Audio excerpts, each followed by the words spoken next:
Hello, friends. I am here today with the one and only Candace Smiley, who is a mom, blogger, podcast, social marketer, and essentialist. We're going to be talking today about the feminine and masculine balance. So, Candace, why don't you go ahead and give us a brief introduction into yourself?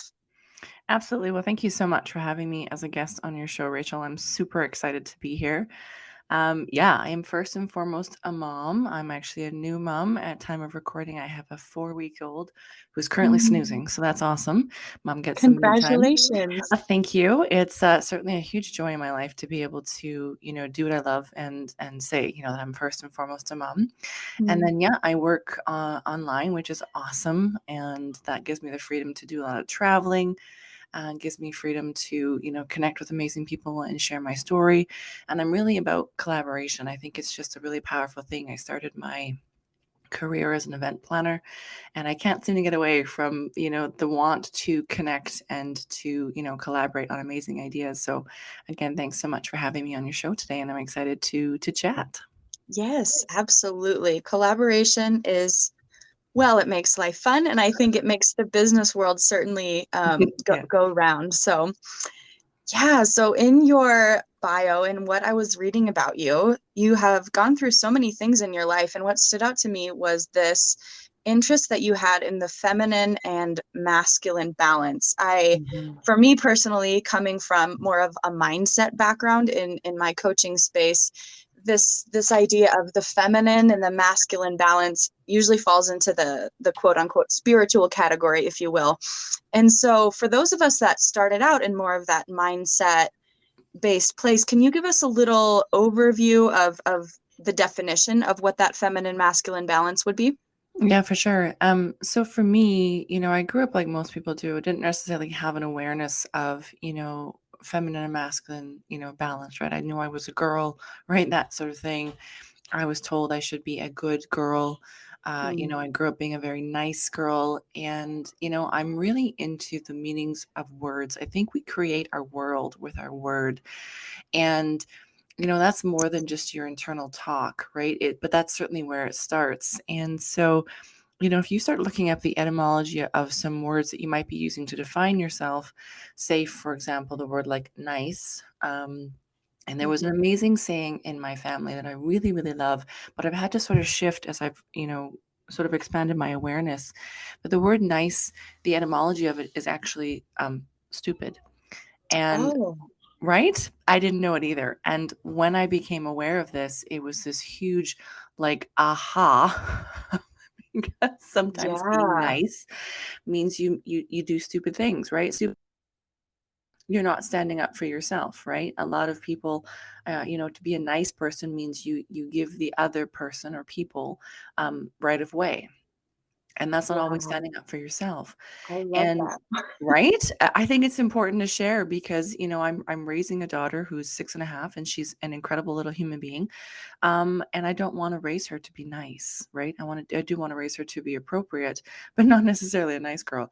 And Hmm. so, there's been some challenge there. So that was really sort of where I started out. And, you've read my story, and, Yeah. some of it is less than positive necessarily in its definition. But for example, at 17, when I was sexually assaulted, I didn't say anything because I didn't want to make him uncomfortable. Mm. And that was that whole nice girl thing. So I learned very early on that, sort of, being feminine, or what I would have called feminine, was more of a vulnerable thing. And I didn't necessarily recognize that I could be very powerful in my feminine.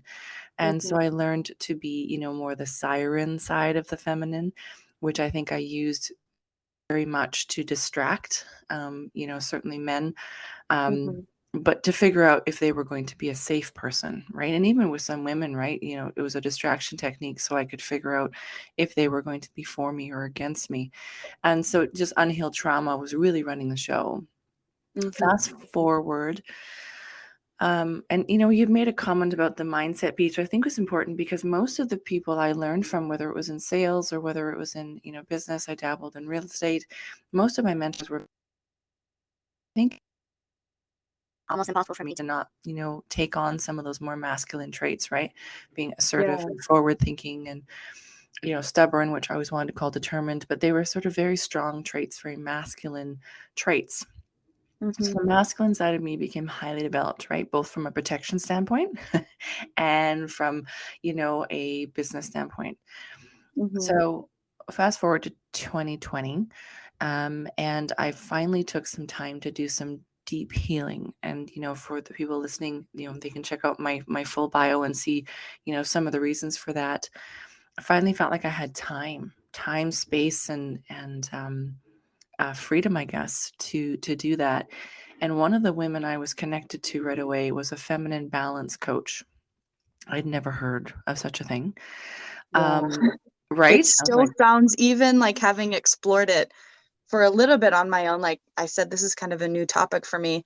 uh-huh. It just, what comes to me when I think of like a feminine empowerment, feminine embodiment coach is this picture of like I don't know what the word is, but just the silhouette of a woman with long hair wearing a Right? flowy dress, surrounded by like this energetic force field. Like, Mhm. what? What Very is this? woo-woo, Okay. right? Yeah. I think I was in the same space, right? And I feel like I very much need to live in a very logical world. I'm a very fairly logical person, highly creative, but very logical. And so she was actually inspiring me to get in touch with my feminine. And I said, well, I know how to be a woman. And she said, no, the feminine's all about receiving, Mm, right? And for me, I was like, well, I don't really know how to receive. And I think that's a challenge for many, many women. We totally. receive compliments. We don't know how to receive support. We certainly don't know how to ask for it.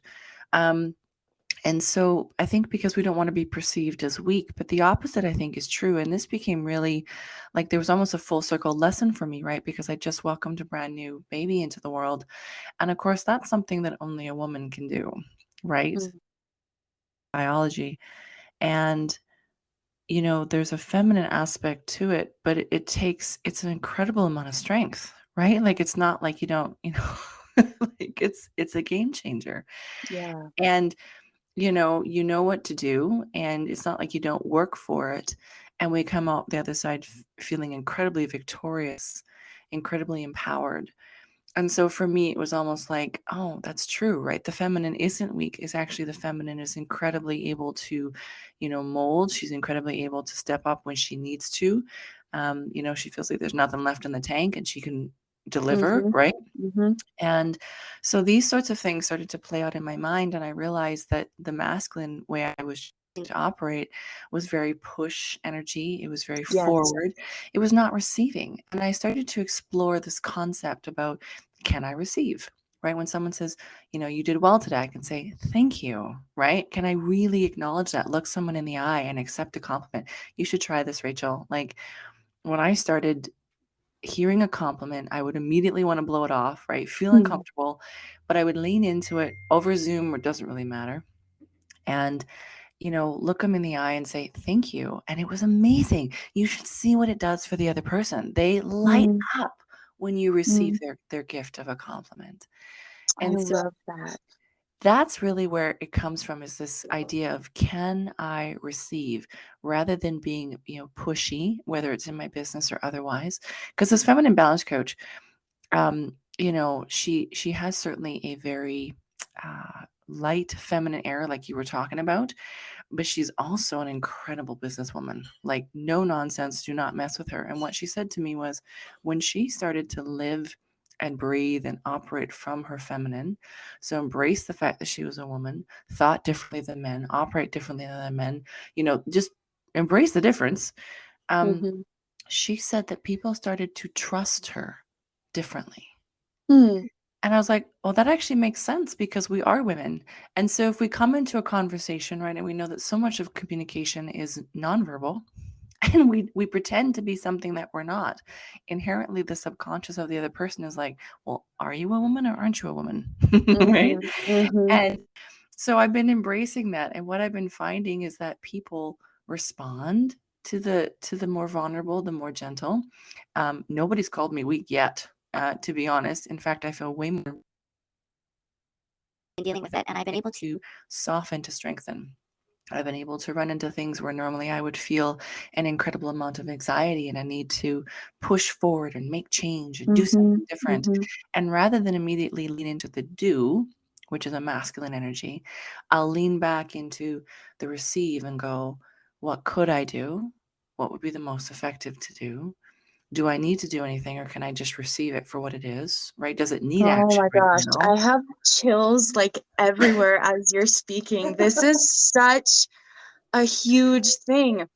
So Hmm. many of us don't know what it feels like to receive. As you're talking, you're saying, going into the doing, like, okay, Hmm. I have to make this happen, I have to push, versus like the true scariest thing, I think, especially in the way that we have been conditioned, is to sit back and receive Yep. and to trust that whatever needs to Yep. happen is going to happen, to allow ourselves to figure it out, to receive an answer. That shit is scary. Like, Yes. Yes, it is. yeah. 100%. I'm working with a couple of women right now who would literally text me. They're like, dude, I feel like I need to be doing something. And I'm like, well, maybe you do need to be doing something, but let's make sure it's not just, action. Like, if we were, on camera, and so I'll try to describe this for your listeners, but, a masculine energy is very like forward, right? Like we move Hmm. forward, we pull back, we move forward, pull back, right? And I know that's inspiring, but let's think about that for a minute. Women, right? We go with the flow, right? We move with the moon. These are things, right? It sounds woo woo, but let's be real, right? We have emotions. We're run by our emotions, and how magical is that, really, right? Hmm. And so when I started to kind of embrace that and realize, oh, my up is also, as just as good as my down, my quieter days. And, women, like, let's be honest, we're kind of a dark force, right? Like, don't, Yeah. and that's okay. Like, why have we been hiding behind this very passive aggressive, don't piss off the boys mentality when that's not really what they want or we want? So it's been a whole kind of a reconnecting with my inner badass, to be completely honest with you, Mm. because I've embraced my emotions. I've embraced the frustration, the anger, because I watched amazing women like my mother, my grandmother. I never saw them get angry, not once. Like, Mm. passive for sure. Gentle, nice girls, right? They'd certainly been conditioned much more than I had been. And so it's been kind of exciting for me to feel like I can embrace all the elements of my personality and who I am. So yeah, that's been, I Mm. think, the biggest piece is the way I get to show up and operate from the world now like I'm living in my integrity. I am allowing myself to be all of those things. And when I feel the need, or when my, you know, uh, people I'm working with, message me and they're like, I feel like I need to be doing something. I'm like, yeah, Mhm. the conditioning's hard. It's hard to break away from that. So before you go out and do something that's likely from a anxiety energy and need to compete energy, very masculine, need to be first or foremost or whatever, your responsibility today is go sit in a quiet corner, go hide in your closet, whatever you need to do. Take 10 deep breaths, reconnect with yourself and listen. And then you'll know who you should contact, for your business Mm. today. You'll know what you could be doing and you'll start to operate, on your business level and your families, doesn't really matter, from a space that actually supports your highest. And it's I really love that. interesting because most people, myself included, when I go like, okay, I'm feeling like I need to compete. I'm going to take a minute to receive and lean into this powerfully. Just let it be and sit with it. And invariably, I begin to know, like an inner knowing. I could do Mhm. this today and that would feel better. I could do this today and that would be really awesome. And Mhm. I tell people, as you shift into learning to reconnect with your feminine, for me, it feels like the feeling of relief. So I just have Mhm. to go looking for that and I go, oh, I'm going to follow that. That feels better than where I was before. And it's just Mhm. allowed me to Mhm. be a whole lot more present, which I think is one of the most magical things about living in my feminine is I am very present with what's going on. Yeah. I mean, it totally makes sense. So I'm seeing this theme, right, of taking action. That's not necessarily the problem. Like we do have to do things in Yes. this world to create what it is that we want, Mm-hmm. but the energy behind it, when it is in this masculine energy, coming from a space of anxiety or Mm-hmm. doing for the sake of doing because we Doing. feel like we have to be doing, Mm-hmm. lest we be lazy or not, Mm-hmm. checking the mark or doing the doing, Mm-hmm. from that kind of pushing forward, assertive forward motion is kind of what I feel the Mm-hmm. masculine is, Mm-hmm. versus that of, okay, I'm feeling that I need to do something, and then just asking yourself the question, why? Yeah. Why do I feel like I want to Yeah. be doing this? Because it would feel amazing, because I think that this is what XYZ marketing strategist whatever Right. said I should be doing, because Mm-hmm. I don't feel good right now. Right. So just that simple pause Yeah. to receive an answer, that makes so much sense. It's not that you're sitting back on your couch and just waiting for all of the things to come to you, No. because that doesn't totally feel in integrity either, but asking yourself for Yeah. the guidance in order to receive what the next step is. Oh, so good. So good. Mm-hmm. So the next question that I had for you is, how can you tell when you are operating, because everyone has their own balance, right, of feminine and masculine Mm-hmm. energy. So how can you tell when you are operating from the shadow of one or the other versus the strengths of one of the other, because there's so much conditioning Mm-hmm. to go one way or the other, and every person's going to be different. So Yeah. how would you say we can get in touch with the divine feminine and masculine within both of us, or both of us within ourselves, Mm-hmm. so that we can kind of check ourselves and see when we're operating from imbalance? For sure. For me, it shows up as anxiety, as you said. It doesn't feel good. I feel on edge. I feel, I don't feel good. Whereas when I'm operating, it doesn't really matter because, to be honest, I've learned to really embrace the fact that I have this overdeveloped side, Mm-hmm. which actually creates space for my feminine to operate in, right? Because invariably I know I can handle it, right? If I have Mm-hmm. to suddenly, step up, right? Very masculine thing. If I've got to, get something done, I know I can. I've Mm-hmm. spent most of my life operating from that. That's actually brought a lot of peace to the developing feminine Yeah. side of me. And we do operate from both. And so, let's say I was going to be doing a big event and, something was to go sideways, I can be like, I got this handled. I can take, a couple of deep breaths, settle into my feminine so I can be listening to what the options are. I can be paying attention. I can be fully present and I can trust that I can handle it. Which for Mm-hmm. me is the learning to marry the two of them. Do I get this right all the time? No. But I can totally tell when I slip into my masculine because then I push people away and I'm like, I can do it better. I don't need you. I got this handled. And Mm-hmm. again, those are not bad traits of the masculine, but for me, I step out of integrity with myself. I step out of the beautiful creative force that I feel like has been opened since I've been feminine, and I stop. I miss the intuitive hits, right? Mm-hmm. Because as women, we're very intuitive, and I feel like being an intuitive woman and sensing things the way that women do actually adds to my ability to close the sale because I can sense where people's fears are at and I can speak to them right without necessarily Mm-hmm. you know that sort of thing. I also know I've got the strength from the masculine to say I got you. We're gonna get this done. It's okay. Mm-hmm. And so for me, it's been about trying to find this beautiful balance, um, in between the two. And as I mentioned before, for me, it's about looking for a feeling of relief because usually I'm anxious, I'm tired, I'll wake up and I'm grumpy and I think, oh, I'm out of integrity. Where am I out of Mm-hmm. integrity? And sometimes it's 2 or 3 days before where I was like, oh, I didn't step up for myself. Or someone made some offside comment about a woman and I didn't say anything, right? Mm-hmm. Mm-hmm. Some of the things that are happening for women's rights. And, well-meaning men will say, well, what's the big deal? And for me, I'm like, excuse me? Mhm. Right? And feeling okay to rise up in that righteous feminine and say, well, actually, here's the thought, or in the same way to be fierce, because I think the feminine is very fierce.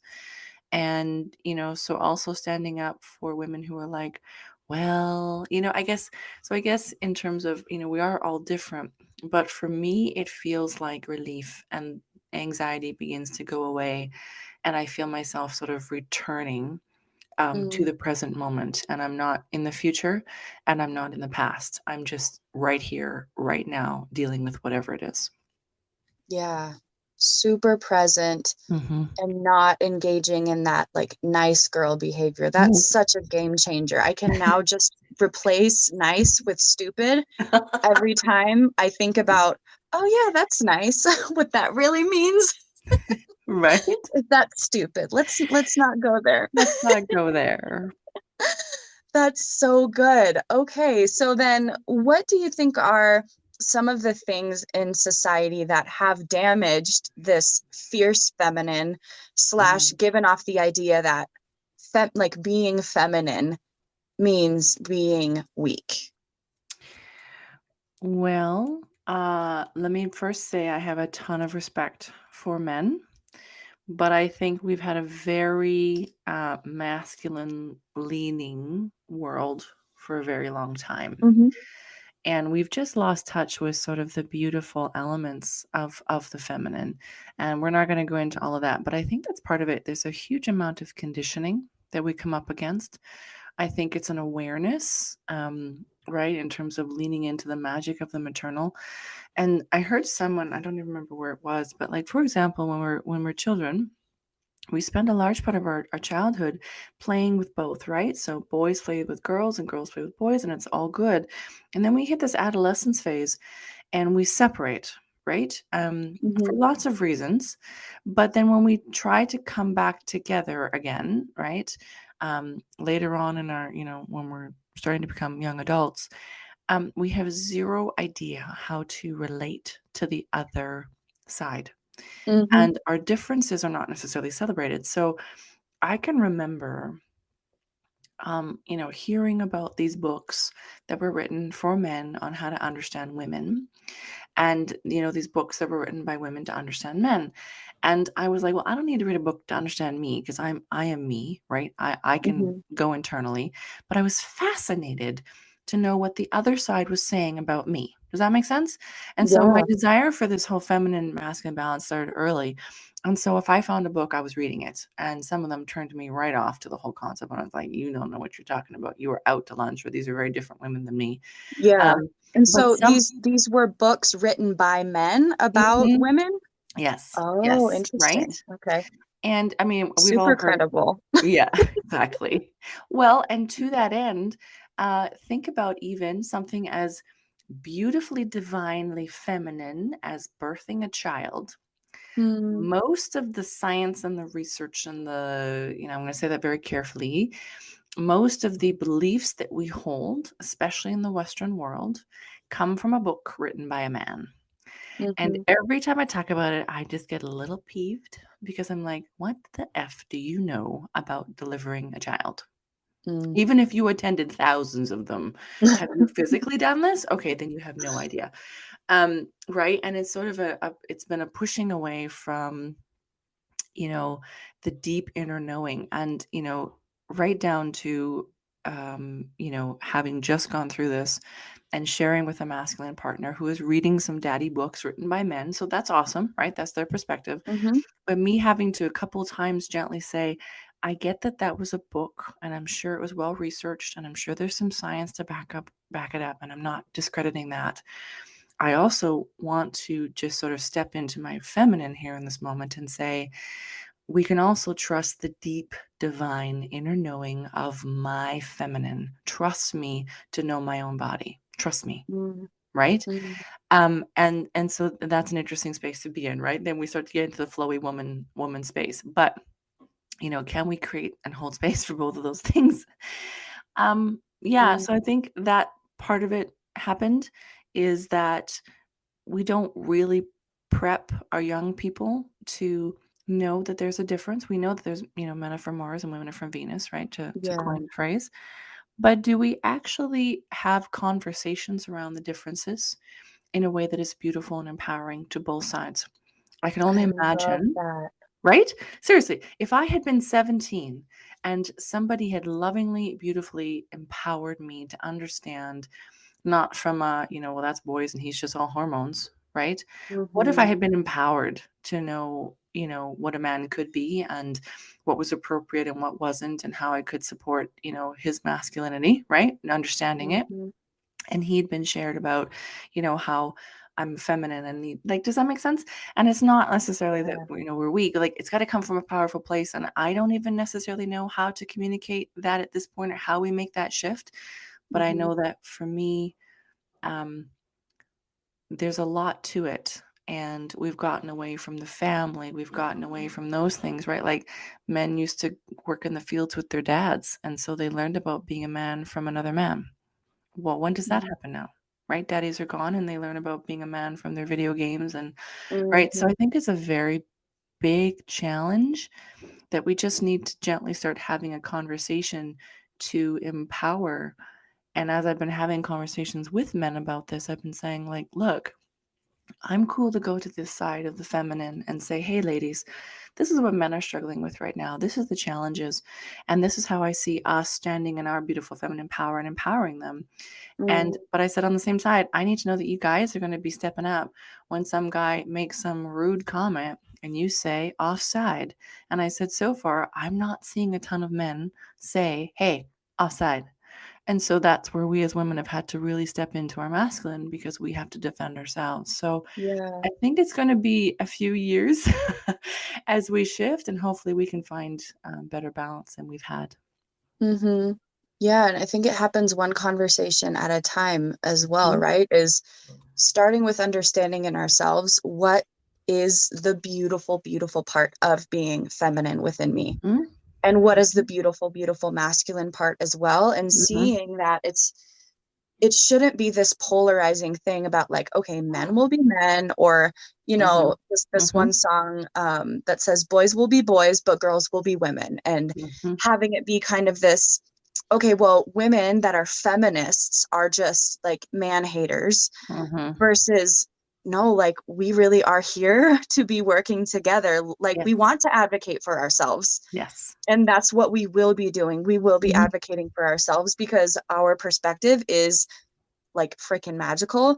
And also, we're advocating for you. It's not like Yes. we're enemies. It's that both sides have incredible strengths. Yes. It's just, There this is how I need to be supported. Mhm. And this is how I think I can support you. Can we have an open conversation? Yes. Yeah. Yes. Yeah. Yeah. So when you notice that, mm, either with clients or with yourself, that you've stepped into a space of feeling almost wounded, having your feminine side or your masculine side wounded, either by, people are saying something to you and you feel that you're not being seen or respected, or somebody has a comment and someone doesn't step up. When you have those wounds, what's kind of the first signal that lets you know, okay, something is off with my balance? You I mentioned think anxiety before, but Mhm. Uh, I get angry, actually. angry. Okay. And for a long time, this was an emotion I stayed far away from, right? Because I was sort of told that anger is uncontrollable. Well, so is Yeah, a it's not woman. nice. It's not Isn't nice at it's not all. nice at all, right? And so I've been learning to embrace, almost that for me, it feels like a holy anger. Does that make sense? I'm going to use that word Yep. very carefully, Yep. but it's not like I'm mad, right? I'm not pissed off. I'm angry. I feel it deep in my gut, and I'm like, that's been one of the beautiful things. I've been reconnecting with myself, right? Our bodies are so amazing. This is not woo woo, but just pay attention to your body, people. There's a reason it's like this amazing system that lets you know when something is off. Pay attention, right? Mhm. That's my whole podcast. Trust a nagel and tell the truth. So Mhm. I'll feel angry. And it's not usually mad where I'm like going to fly off the cuff. I feel very quiet all of a sudden. And I'm like, no, right? Mhm. Wrong. And what's interesting about that is usually people, if they're paying attention at all, can literally sense a shift in me, and they'll say, "Oh, what happened there?" Right? They just unconsciously, they'll comment on it. Or I was in Mhm. a meeting recently with a couple of guys, and I showed up a few minutes late, baby and all. And one of the guys said, "Oh, here's somebody." And the comment was basically, "Here's the VA, right? Here's the virtual, here's the assistant." Oh, And I dang. would, right? And I was showing up because I'm part of the team, and I offer marketing, right? Like, I was showing up as a an equal member, not as an Uh-huh. assistant, not to put down assistants or anything like that. But it just, and I was like, and I know my face shifted, and I don't feel like I need to respond immediately, because I'm like, I need to respond carefully here, because this is an opportunity for me to stand in my power. Mhm. It's not an opportunity for me to be, rude. That's not what this holy anger is. It's usually very calm and creates a lot of change. And thankfully, one of the other masculine members who was there commented, "Oh, no, actually, and reintroduced me, he used my name. This is Candace, and she's actually this part of our team. She's actually part of our team. She's not an assistant." And he said it kind of under his breath, and the other guys laughed. And I went, "Oh, okay, some guy stepped up. Thank you." Right. Mm. So then I knew I could settle back into where I was, right? I didn't actually have to Mhm. say anything, because the masculine stepped up and did it for me. But if he hadn't, I tell you, I'd have been like, "Actually, I'm an equal member of the team, but thank you for that." And I do know some great assistants who, probably wouldn't have appreciated the attitude that just got shared here, because, yeah, I don't know about you, but the woman who plays an assistant role for me in the podcast, I call her my boss all the time, because I Mm. know I'm lost without her. Right. Mhm. And Mhm. so it's subtle things like that, that show up. And so for me, it's an anger thing. But again, this is Mhm. not a blow your top. I usually feel very calm, and usually people instantly go, "Oh, what happened there?" And that's usually a great opportunity. And in the past, I would have said, "Oh, nothing," and I would have seethed, because it wasn't a holy anger. Whereas this is like, "Actually, that comment made me feel a little pissed off, and let me tell you why." And usually people go, "Oh, I didn't mean it." And I say, "I know. I wanted to shift your mindset." So, Yeah, I love that. It's Anger is a change maker, and yes. it having the emotion of anger does not mean that you're going to become reactive. Mm-mm. But if you allow it to be like you describe it as holy anger, I think of it in my mind as a clean anger. It's very clean. It's not out there to hurt anyone. It's not out there to hurt me. It's not involved with judgment of I shouldn't be feeling angry right now. Hmm. Slash, I should just, stay quiet, let things slide. Hmm. It's no, something's gone wrong here. Hmm. And let's let these anger bubbles be an opportunity to change things. Yes. That's so good. And anger is such a powerful emotion too, so it would make Yes. sense that people around you can sense that because you're allowing it to be there. You're allowing your like energy field or whatever to actually change so Yeah. other humans can pick up on it.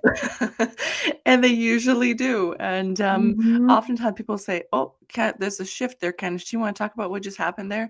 Which I think is really magical. And I want to share that, right? Going back to the whole feminine energy in terms of receiving, you're not weak, because for me, that feels very feminine. Right. And 9 times out of 10, the men in the room will create space for me to communicate. And I think that was an interaction that was really powerful for both sides. Right. One Mm. stopped the meeting and said, "Wait." The other one, the feminine, moved into that space and said, "Here's the reality." That's magical. Oh my gosh, I love that. Hmm. Imagine a world where that's how business meetings were conducted, Right? where the woman was there as like the energetic compass to see Hmm. if the direction of the meeting was going right. Hmm. And then the masculine were using that superpower Yep. and tuning in with her, just like, yeah, Yes. I mean, we don't think that way. It's not a big deal, but like, oops, something shifted over there. Our compass is off. Not that like but just in the emotional sense, Mhm. how much more efficient would meetings be? How Exactly. much clearer would the communication be? How much more would we be willing to embrace the vulnerability and bravery that comes with excellent leadership if Mhm. it was truly that kind of collaborative effort? Right? So, okay. So, what would you say as a couple tips or tricks to get started for those of us that are unfamiliar with this masculine feminine balance work? Um, well, I would say first and foremost, just creating an awareness around it, right? Now that they're listening to this conversation, they're going to start to think about it. And that's, one of my favorite things. I see myself, Rachel, as a catalyst. I want to have conversations like this around topics I think matter so that people start to think. Because if you're thinking, then you'll make your own change. And I think that's the kind of Mm, change that actually lasts, right? The kind of change that you sort of come to on your own. So mm, I would say number one, at least some of the things I encourage is to journal. For me, that's always been an incredibly amazing way for me to tune into my own self, my own heart, my own soul, my feminine side, and to acknowledge it and to write it out. And then I can think about it and feel about it, right? And see where that goes. And so I would encourage people to journal about it. If they've got a mhm, couple of friends that are maybe open to it, start talking about it with them. There are a number of really great masculine podcasts. There are some good feminine podcasts, books to be read that you can kind of start on. And I would say just start on your journey. One of the ones I really love, Sophie Bashaw, I think is how her last name is said. She has a book called You Are a Goddess, and it's all about a number of different goddess archetypes, right? So, again, whether you believe in that or not, it's the archetype, it's the idea behind it. And mm, I've really enjoyed reading about it and listening about it and considering playing with the idea in my mind that do I align to this archetype? What part of my feminine might align to this? And that's been a really wonderful one. that Uh, sounds amazing. it That's is. my It's homework for amazing. this That's your afternoon. homework. And you know what? She's a wonderful individual to follow. She's been doing a lot of this, goddess, ethereal energy work for a lot longer than it's been sort of popular. The Mm, other one that I really enjoy is Rebecca Campbell, Rise Sister Rise. So she's got some great things about being deep into the feminine and that sort of thing. I mean, you've got the book called Vagina. That's another great one, tuning into the feminine, much more sciencey based. So I would just say to mhm, people, like, go start looking and then see the book that jumps off. Those, of course, are popular ones for me. mhm, Um, and when I need to sort of tune back in, those are great ones. And there's some great men ones. Like there's an Apex Masculinity podcast. There's a couple of different guys. It's not hard to find when you start looking. Men who are saying, hey, here's how we be non toxic men. And here's mm, the magic when we create space for the feminine. And it's really neat. And of course, I can send some more of those, but I'm making sure I'm following those people so that I'm not just coming up with my own ideas. I'm beginning to follow along with other people who are asking the same questions I am. How do I be the most rounded, healed individual I possibly can? So I'm not mm, functioning from a traumatic, unhealed feminine, which is not a nice person to be around. And how can I embrace the masculine side of me, which has been overdeveloped? And I can tell him, hey, it's okay, right? You don't have to work so hard. And then it's interesting because you will start to, at least I'm attracting some incredibly powerful women who are also tuned into their feminine and some amazing men, including my partner now. When I met him, I was reintroducing myself to the world with my more feminine balance bent. And I said to him early on in our friendship, before it had developed to a relationship, uh, I don't want to repeat patterns. And I don't necessarily mm, know how to be in a friendship or a relationship, right? Masculine or feminine, as this more feminine leaning woman. And so mhm, and his comment was, well, I've been studying the wounded masculine for 5 years. And I went, "Oh, well, of course you were."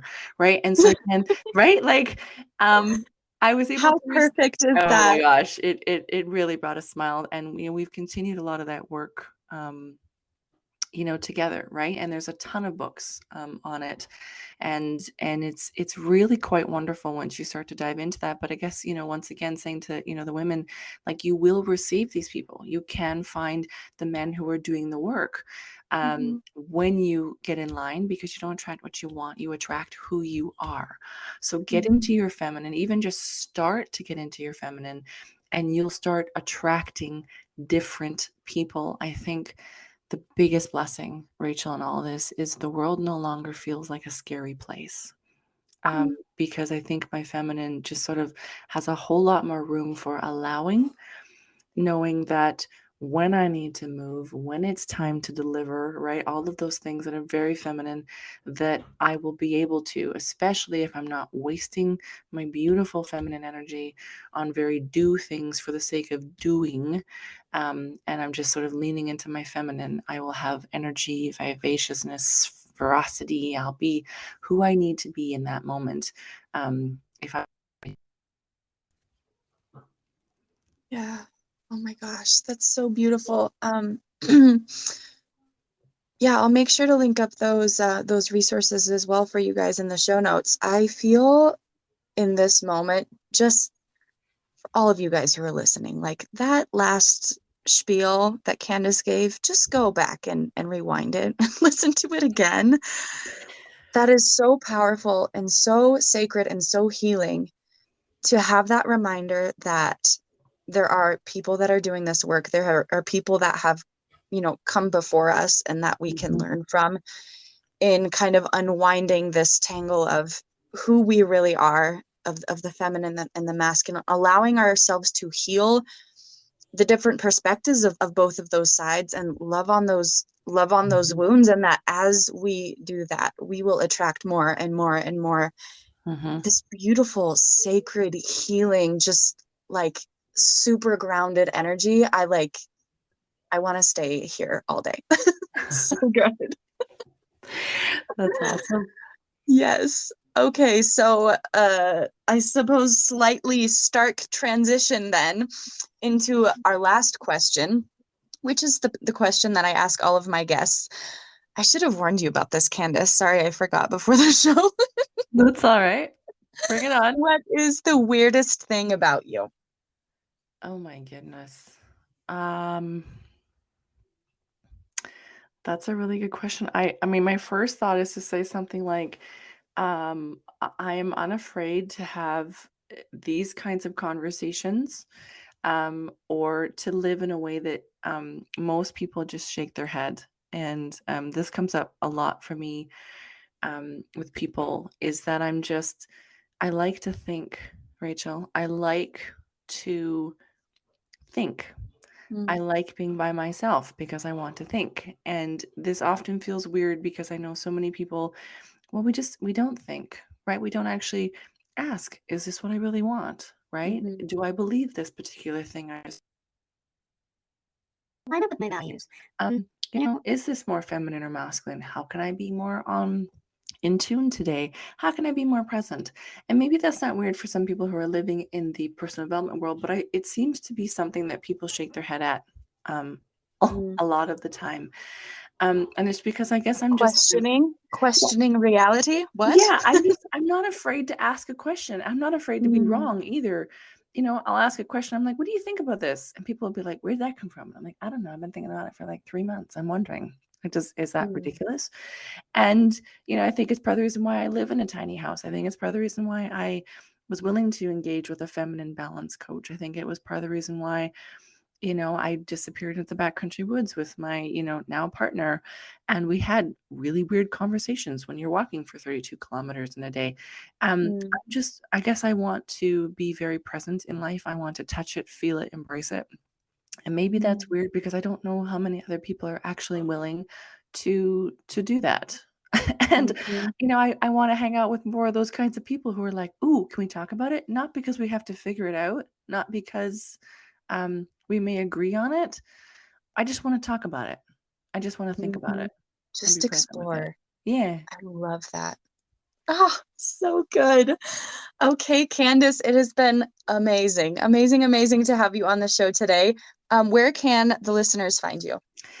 They can find me. I'm mostly on Instagram these days, and so Mhm. they can see more of me, talking about some of these books. I talk a lot about the feminine balance and finding myself on Instagram, and it's just Candice Creation. So CANDICE and then creation. So they can follow me there, and then everything kind of links up. The other space they can find me is my website, which is CandiceSmiley.com. Yes, that's my real last name, so CandiceSmiley.com. And I put all of the links to the books and stuff like that that we talked about here there as well. And anytime I find something new, I tend to share it because I'm like, how come I didn't know about this? So of course, Mhm. once people find me on one of those two places, everything links up to each other and they can stay in contact. I'm going to be launching a brand new journal there to help people begin to trust the needle, tell the truth, and to really tune into who they are inside, who they've always been, and maybe this person they haven't been listening to.